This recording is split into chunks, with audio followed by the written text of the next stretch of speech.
আমার ভাইয়েরা, আমার আল্লাহ ডাক দিয়া কয়, তোমার দুনিয়ার সব কিছুর হিসাব আমি আল্লাহ নিব, তোমার প্রতিদানও আমি আল্লাহ দিব। ওয়া ইন্নামা তুওয়াফাউনা উজুরাকুম ইয়াউমাল কিয়ামা, কিয়ামতের দিন অবশ্যই আমি পরিপূর্ণভাবে তোমাদের সবাইকে প্রতিদান দিব।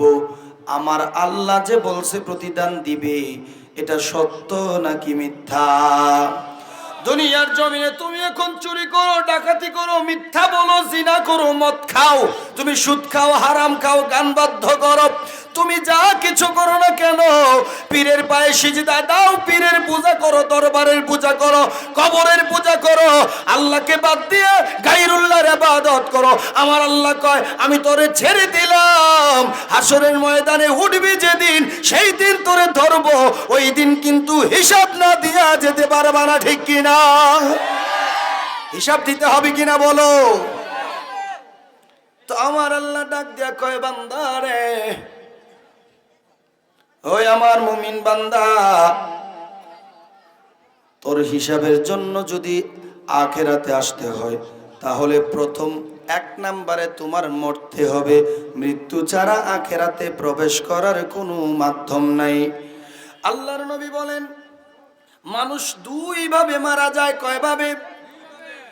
যারা নেককার হবে, আল্লাহওয়ালা হবে, তাদের মরণ হবে একরকম, আর যারা গুনাহগার, তাদের মরণ হবে আরেক রকম।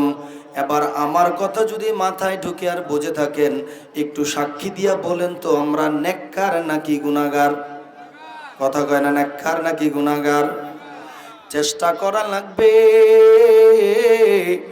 যে কাজগুলো করলে নেককার হওয়া যায়, আল্লাহ বলা হওয়া যায়, যে কাজগুলো করলে আল্লাহর দ্বীনের জন্য কিছু অবদান রাখা যায়, আল্লাহর পেয়ারা বান্দা হওয়া যায়, ওই সমস্ত কিছু কাজ যেন আল্লাহ আমাদের দিয়া মরণের আগ পর্যন্ত করায়। বলে আমিন।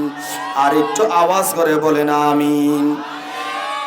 গুনাহগার বান্দার, নেককার বান্দা যে যেইভাবে মারা যাক না কেন, সবার জন্য আমার আল্লাহ বলে মৃত্যুর যন্ত্রণা আছে, এটা ভোগ করতেই হবে। আল্লাহওয়ালা যারা, তাদেরও মরণের সময় কষ্ট পাওয়া লাগে, আর যারা গুনাহগার, তাদেরও মরণের সময় কষ্ট পাওয়া লাগে। আমার নবী বলে, পৃথিবীর মানুষ, আমি আল্লাহ, আমি নবী, আমি নবী, আমার আল্লাহ আমার কাছেও মালাকুল মউত পাঠাইছে। ওই সময় আমার রূহ যখন নিয়ে যায়, তখনও আমি নবীও মরণের কষ্ট পেয়েছিলাম। যেখানে নবীর জন্য মৃত্যুর যন্ত্রণা আছে, যেখানে নবীরাও মৃত্যুর সময় কান্না করে, নবীরাও মৃত্যুর সময় কষ্ট অনুভব করে, সেখানে আপনার আমার মতন গুনাহগারের সামনে যখন মালাকুল মউত এসে হাজির হবে, তখন কি হালত হবে, একটু মাথাটা বালিশের সঙ্গে লাগাইয়া ভাবার দরকার। আরে আমার মুসলমান ভাইয়েরা, আমার নবী বলে, যখন নেককার মানুষের কাছে মালাকুল মউত আসবে, মালাকুল মউত আসার পরে 2 জন ফেরেশতা আসমান থেকে আসবে। খেয়াল করে শুনেন, নেককার আর গুনাহগারের মরণ কেমন, নেককার আর গুনাহগারের কবর কেমন, নেককার আর গুনাহগারের হাসর কেমন, এই অল্প 3টা পয়েন্টের কথা বলে বিদায় নেব। বলেন ইনশাআল্লাহ। আমার ভাইয়েরা, 1 নাম্বার হলো নেককার ব্যক্তির মরণ কেমন হবে। খেয়াল করে শুনেন, নেক কাজ কি, গুনার কাজ কি, আমরা সবাই জানি, জানি কিনা বলেন? যদি আপনি গুনার কাজ বেশি করেন, তাহলে আপনি হবেন গুনাহগার, আপনার মরণ হবে গুনাহগারের মরণের সিস্টেমে। যদি আপনি নেক কাজ বেশি করেন, তাহলে আপনি হবেন নেককার বান্দা। আর নেককার বান্দার মরণ কেমন হবে, কবর কেমন হবে, হাসর কেমন হবে, এটা আজকে বর্ণনা করলে মিলাই নিবেন আপনি কোন দলে যাবেন, নেককারের দলে নাকি গুনাহগারের দলে। এ আমার যুবক ভাইয়েরা, ও মুরব্বী বাবারা, ও কলিজার টুকরার মা বোনেরা, একটু শুনে যাও। আমার বন্ধু রে, আমার আল্লাহ রাব্বুল আলামিন আমার নবীর মাধ্যমে জানায়া দেয়, হাবিব আমার আপনি জানায়া দেন দুনিয়ার মানুষ দুই ভাবে মারা যাবে। নেককার বান্দার সামনে যখন মালাকুল মউত আসবে তারও মরণের কষ্ট হবে, তবে তার মরণের কষ্টটা হলো এই রকম, ছোট্ট বাচ্চা ময়লা দিয়া শরীর ভরায়, ওই শীতের মধ্যে বাচ্চাটারে পানি দিয়া গোসল করায় কষ্ট দেওয়ার জন্য নাকি পরিষ্কার করার জন্য? বুঝেন না কথা? মা বড় মহব্বত করে ছোট্ট বাবু তারে পানির মধ্যে চুবাইলো কেন? কষ্ট দিবে বলে নাকি পরিষ্কার করবে বলে? তা আমার আল্লাহ ডাক দিয়া বলে, আমার নেককার বান্দা যারা দুনিয়ার জমিনে আমি আল্লাহ ছাড়া কিছু বুঝে নাই, আমি আল্লাহকে বাদ দিয়ে কাউকে তারা রব মানে নাই, আমার হাবিবুল্লাহর আদর্শের বাইরে চলে নাই, ওই রকম যারা আছে ওই মানুষগুলার জন্য মরণের কষ্ট আছে, তবে এদেরকে কষ্ট দেওয়ার জন্য না, বরং পবিত্র করার জন্য আমি আল্লাহ তাদেরকে মরণের কষ্ট দিব। সুবহানাল্লাহ। আমার ভাইয়েরা, আমার মুরব্বী বাবারা, আমার পয়গম্বর ডাক দিয়া বলে, মালাকুল মউত যখন সবার সামনে হাজির হবে, মালাকুল মউত হাজির হওয়ার পর ওই দুইজন ফেরেশতাও আল্লাহর জান্নাত থেকে আসবে। কয়জন? দুইজন ফেরেশতার হাতের মধ্যে থাকবে মকমেলের কাপড়, এত সুন্দর পরিষ্কার কাপড়, একটা রুমাল নিয়ে দুইজন মিলে আসবে, ওই রুমালের মধ্যে জান্নাতের গ্রান থাকবে। জান্নাত ফলাফাইনের ওয়াজ মজা লাগবে কেমন? এইটানের তো মোবাইলে ফ্রি ফায়ারে টাইম দিয়ে রাখছে, তো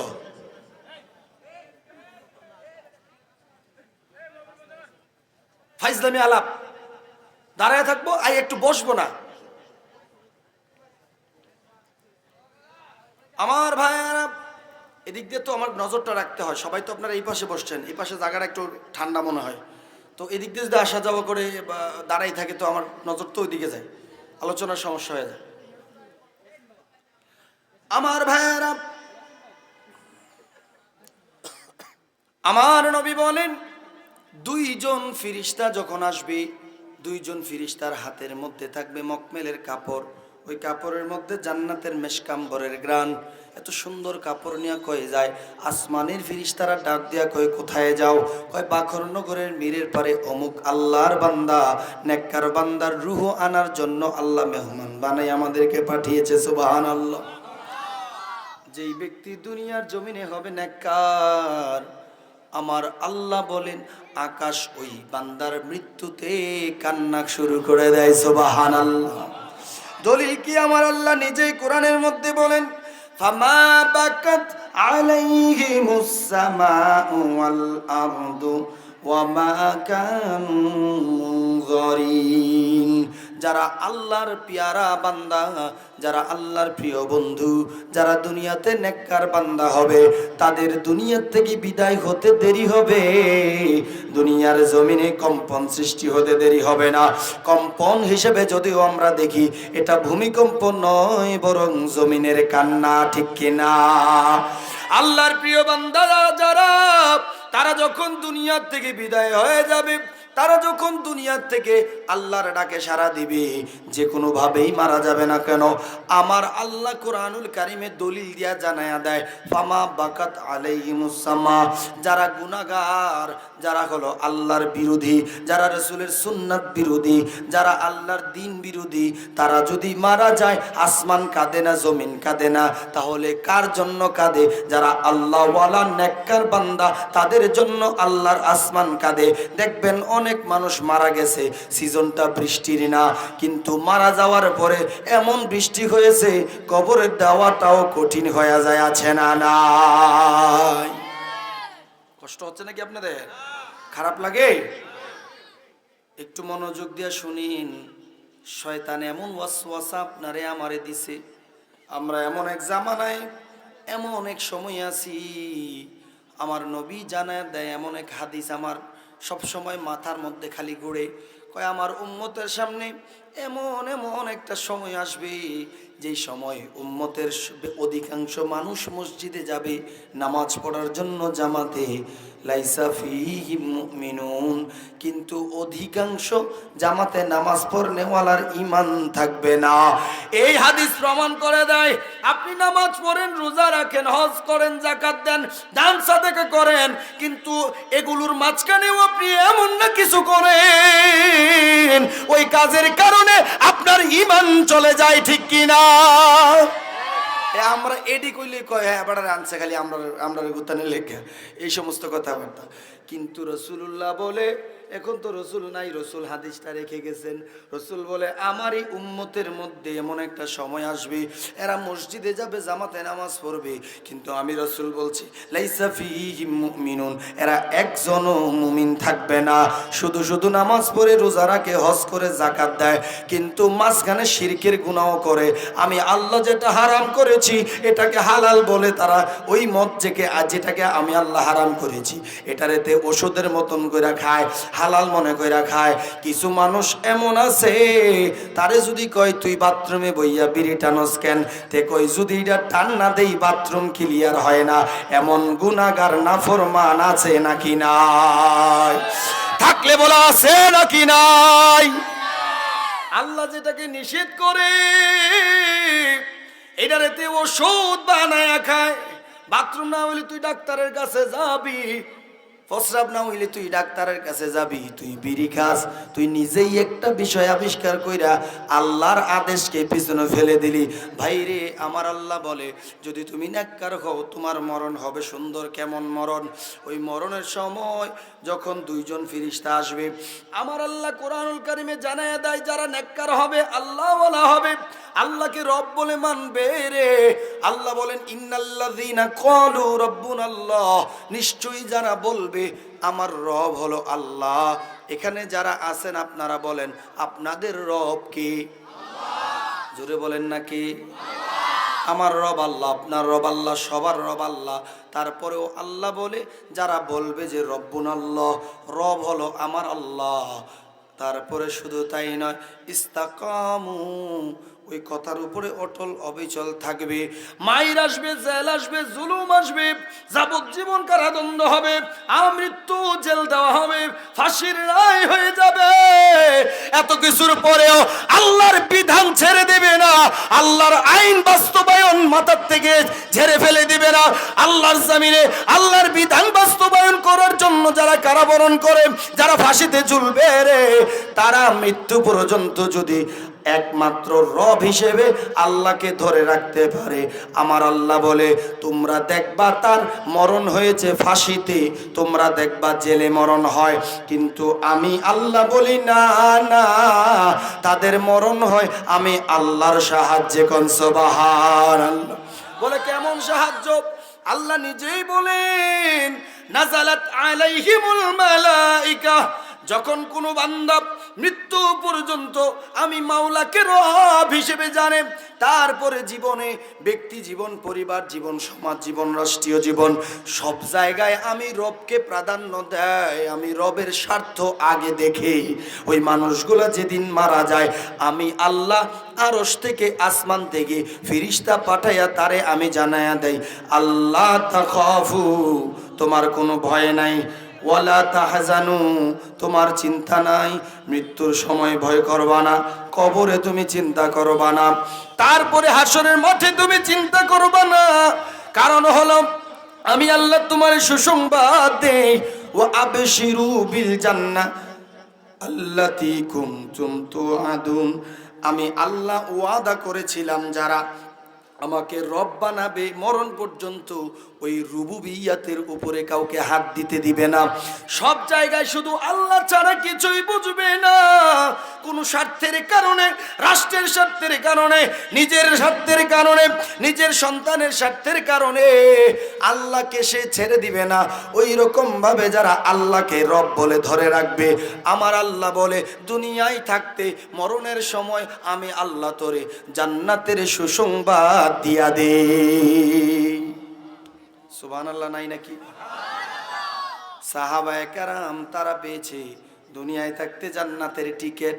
কিন্তু আমার আল্লাহ বলে শুধু সাহাবীদের জন্য না, বরং আমার যদি একটা রিক্সাওয়ালা বান্দা, ঠেলাওয়ালা বান্দা, গরিব দিন মজুর বান্দা, সে যদি সব সময় আমি আল্লাহকে স্মরণে রাখে, আমি আল্লাহর হালালকে হালাল জানে, হারামকে হারাম জানে, আমার আল্লাহর বিধানকে মানে, আল্লাহর আদেশ মানে, নিষেধ ছেড়ে দেয়, ওই রকম যত বান্দা আছে, ও যত গরিব হোক না কেন, ও দিন মজুর হোক না কেন, আমি আল্লাহ জানাইয়া দিলাম এই দিন মজুরের জন্য জান্নাতের টিকিট মরণের আগে ফাইনাল। সুবহানাল্লাহ। তাইলে তে কি নেককার নাকি গুনাহগার? জোরে কয় না, নেককার নাকি গুনাহগার? আমার আল্লাহ কয় এই তো সহযোগিতা। নেককার বান্দা মারা যাবে, ফেরেশতা আসে কয়জন? মনে আসেনি? আল্লাহর ওয়াদা হলো কি যে আমি তাকে ফেরেশতা দিয়ে সাহায্য করব। এখন ফেরেশতা আসতেছে তো নাকি? ফেরেশতা আগমন করলো, আসার পরে নেককার বান্দার কিনারাই বৈশা যাবে, বসার পরে বলবে ইয়া আইয়াতুহান নাফসুল মুতমাইন্না ইরজিই ইলা রাব্বিকি রাদিয়াতাম মারদিয়া ফাদখুলি ফি ইবাদি ওয়াদখুলি জান্নাতি। এত সুন্দর করে চমৎকার ভাষায়, নরম ভাষায়, মায়া কইরা, আদর কইরা তোমারে আইনা ওই সুগন্ধযুক্ত মকমেল কাপড়ের মধ্যে তোমার রুহুটা পেঁচাবে। কোনো কষ্ট নাই, তবে মৃত্যুর কষ্ট তুমি পাবা। আল্লাহ তোমার জন্য সুখ রেখেছে, এজন্য তোমারে পবিত্র বানাবে। এজন্য ওই আল্লাহ বলে তার সুন্দর রুহুটাকে মকমেল কাপড়ের মধ্যে পেঁচায়া দুইজন ফেরেশতা আসমানের প্রথম দরজায় নিয়ে যাবে। প্রত্যেক মানুষের জন্য আসমানের মধ্যে দুইটা দরজা আছে। কয়টা? কথা কয় না, কয়টা? আপনার জন্য যেমন দুইটা, আমার জন্য দুইটা। এক দরজা দিয়া রাসূলুল্লাহ বলে আল্লাহ পাক রব্বুল আলামিন তোমার জন্য দুনিয়ার জমিনে যত রকমের রিজিক আছে, যত কামাই আছে, যত খানা দানা আছে, যত প্রকার রিজিক আল্লাহ তোমার জন্য বরাদ্দ রেখেছে, আসমানের এক দরজা দিয়া ওই সমস্ত রিজিকগুলো তোমার জন্য জমিনে আসে। কোন সুবহানাল্লাহ। তাহলে প্রমাণ হয়ে গেল আপনার আমার রিজিকের মালিক কে? জোরে বলেন। তাহলে যারা টাকার জন্য মানুষকে হত্যা করে, অন্যায়ভাবে মানুষকে জুলুম করে, নির্যাতন করে, সুদ খায়, হারাম খায়, তারা কেন খায় আমি বুঝি না।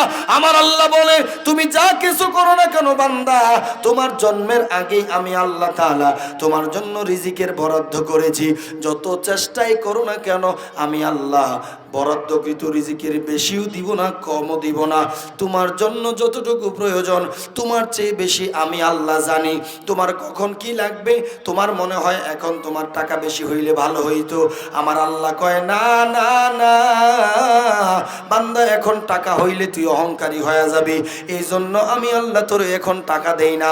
তোরে বান্দা হিসেবে বানাইছি আমি, তোর কখন কি লাগবে সেইটাও আমি জানি।